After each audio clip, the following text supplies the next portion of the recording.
Brutus, so you remember, right, of the Dream Team, it brought you and Greg Valentine a lot of success. Who are some other athletes that you can think of who really helped you along the way, and especially as a member of the Dream Team, any tag matches that come to mind that you really enjoyed?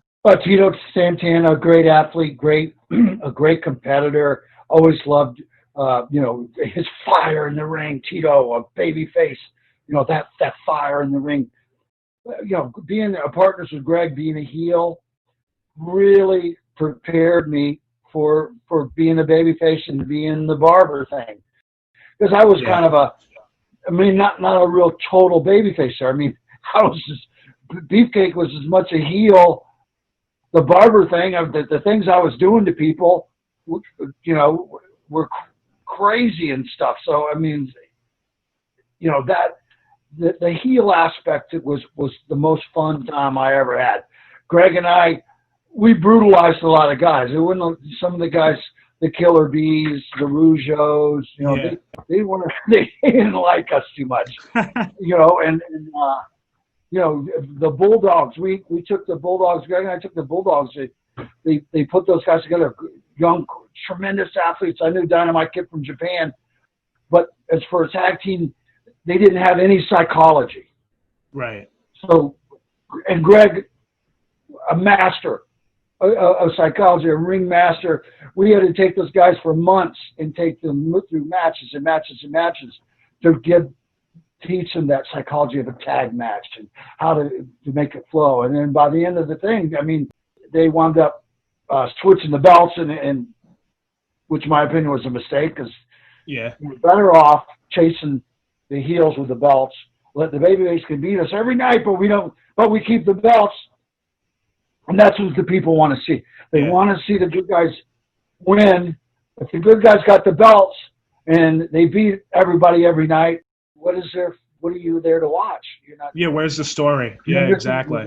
They missed out on it and stuff. But it was tremendous. Those days with the tag matches really, really prepared me to go as a single and then and strike out my own. Because once you're in there by yourself, it's just you. You can't just face out in there and everything. If you're standing on the ring apron, your partner's got it. If you're blown up or whatever, and you're trying to catch your breath, and the camera's off you, and everything's good. But when you're in there by yourself, you've got to have your shit together every moment. Absolutely. Because the moment you don't, everyone's going to see it and they're going to know it. And then if you lose them, you lose them. With a guy like Greg Valentine, you probably developed quite a relationship with him. Do you still keep in touch? And how was that traveling on the road with a tag partner back then? What was the dynamic? Oh, well, Greg had been around already everywhere, and he helped me. We lived in New Jersey in the New York territory from 83 till probably 88 or something. For about 5 years, we worked out in Newark Airport. I mean, you could live wherever you wanted to, but we flew in and out of Newark. So right. A lot of guys had apartments there, or I stayed in hotels there. And, I'd fly back to Florida if I had a day off once in a while. So Greg and he taught me the road around New York and New England and everything, because he had been running those roads. And it was a huge help to be able to have somebody's up there. New York City is not something to be trifled. Especially back in the 80s. It was crazy.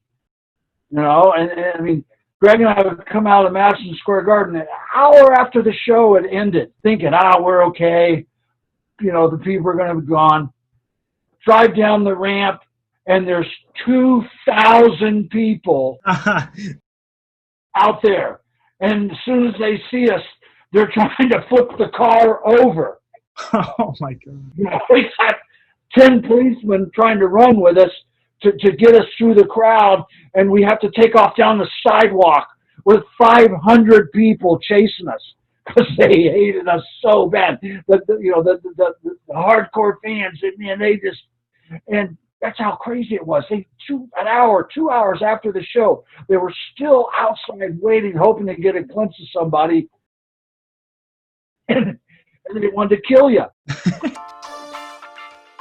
Woo! Message Daddy. Boogie Woogie Man feel good. I tell my people, my brothers and sisters, don't you dare miss online. Rewind, recap, relive. Oh yeah!